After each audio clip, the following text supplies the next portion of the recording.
A Supreme Court decision upholds the constitutionality of the Universal Service Fund. The FCC eliminates a barrier to national broadband map data. $25 million for workforce development in Texas, $34 million for broadband infrastructure projects in West Virginia, and a potentially dangerous situation for an air traffic control center due to a fiber cut. Those stories and more on This Week in the Broadband Universe. Hello, everyone, and welcome. I'm Craig Corbin. Constitutionality of the Universal Service Fund has been upheld. A majority 6-3 opinion from the Supreme Court on Friday in the FCC versus Consumers Research case. The court ruled that the USF is not in violation of either the public or private non-delegation doctrines because Congress provided adequate guideposts and guardrails for the Federal Communications Commission to implement the USF. Of course, USF funds the FCC's multi-billion-dollar program to expand phone and broadband internet access to low-income and rural Americans. The FCC on Thursday voted unanimously to eliminate the professional engineer certification requirement for the biannual broadband data collection filings, which are used for the National Broadband Map. That's a move which should streamline the filing process. This was the first monthly commission open meeting for Commissioner Olivia Trusty.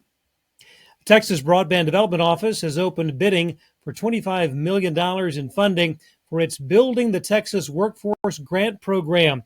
The program is part of the $1.5 billion Broadband Infrastructure Fund, which the state approved back in 2023.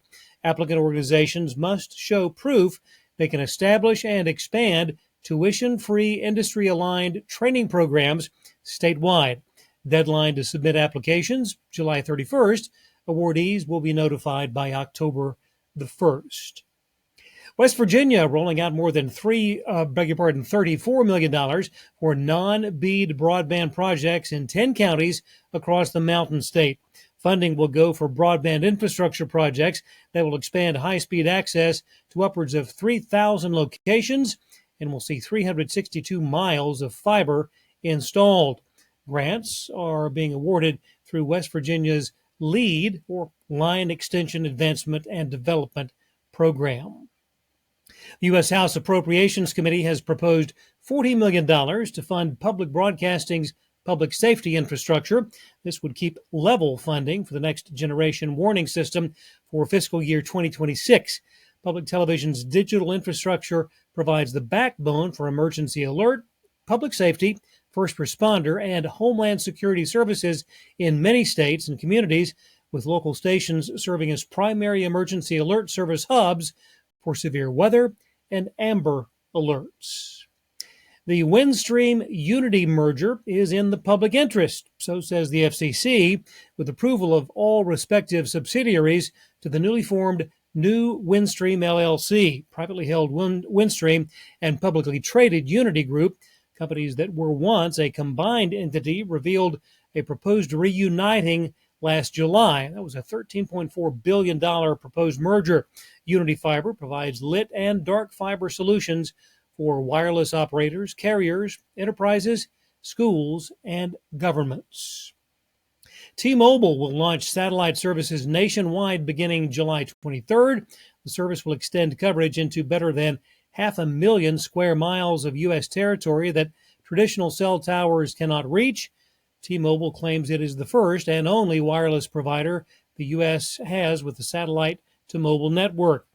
T-Satellite features more than 650 Starlink direct-to-cell satellites already in orbit. The beta program currently has upwards of 1.8 million users. And speaking of Starlink, if you live in certain parts of the Pacific Northwest and want the Starlink residential plan, you might be looking at an extra $750 fee. The demand surcharge for new signups began showing up as of this Thursday for prospective customers in Seattle, Redmond, and Spokane, Washington, along with Portland, Oregon, and surrounding suburbs. The $750 fee is a jump up from the $500 demand surcharge that SpaceX imposed earlier this month in parts of Washington State, Oregon, and North Carolina. Flip side, Starlink is offering discounts to customers in other areas across the country with the $80 per month residential light plan with free Starlink dishes. And finally, fiber cuts, never a good thing, especially when mission-critical operations are affected. That was the case on Friday as air traffic controllers in Florida briefly lost radar when a fiber optic line was severed by a local exchange carrier. According to the FAA, the Jacksonville Air Route Traffic Control Center in Hilliard, Florida, continued operating but on alert status. Thankfully, there was no loss of critical air traffic services due to redundancies in both equipment and telecommunications. The Jacksonville Center is one of 20 domestic en route air traffic control centers where controllers talk to pilots in between departure and destination airports. It's responsible for 160,000 square miles of airspace, covering parts of 5 states in Alabama, Georgia, Florida, along with North and South Carolina. So glad that there were redundancies that kicked in quickly. Well, thanks for watching. We'll see you next week on This Week in the Broadband Universe.